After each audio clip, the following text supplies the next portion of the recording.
The enormous amount of hand labor required to grow and pick the cotton was supplied by great numbers of slaves. This, then, was the economic background of the plantation. Cheap slave labor producing one main crop on vast tracts of land owned by the planter. But the plantation was more than an economic organization. It was a social organization as well.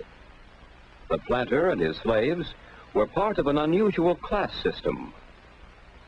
The sharp division of people into two main groups, the owners and the slaves, left a lasting influence on the society of the South. What was that society like? For the plantation owner and his family, it was an aristocratic kind of society. Gentle manners, courtesy, hospitality. Many of the ideas that we still associate with the people of the South came from the days when plantation life was in full flower.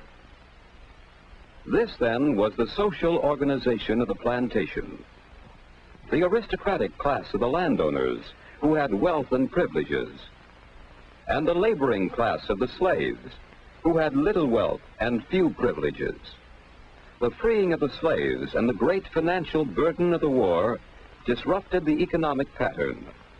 Some planters went bankrupt and lost possession of their plantations. But the plantation system did not entirely disappear. Some elements of that system did not change. The land, cultivated for generations and still productive, remained. The source of labor, great numbers of Negroes, remained. The demand for cotton remained, and the growing of cotton continued. So the plantation system, in a smaller and modified way, continued and can be found in the South today. Much of the work is still done by hand. Much of the wealth still comes from one crop, cotton. Most of the workers are Negroes who live on the plantation. Today, the man who owns the plantation is called the landlord. The men who work the farm are tenants. And so the landlord, the laborers, and the land are still the important parts of the plantation system. Today, this owner has less land than the plantation owner of the past, and he lives in a house that is less pretentious than the great mansions of earlier times. The tenant farmers and their families live on the plantation. Each family has a small house which they rent together with a section of land.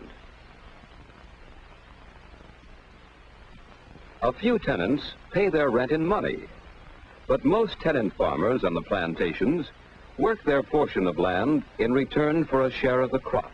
That system has been changing over a long period of time, but its economic and social patterns have left a lasting influence on life in the South. Today, if we visit a social gathering in the South, we'll see some of these influences. The traditional Southern hospitality, the gentle manners and courtesy, the separation of society into distinct groups, and the relationship of that society to the land which supplies its wealth. These are some of the things which the plantation system has contributed to Southern life.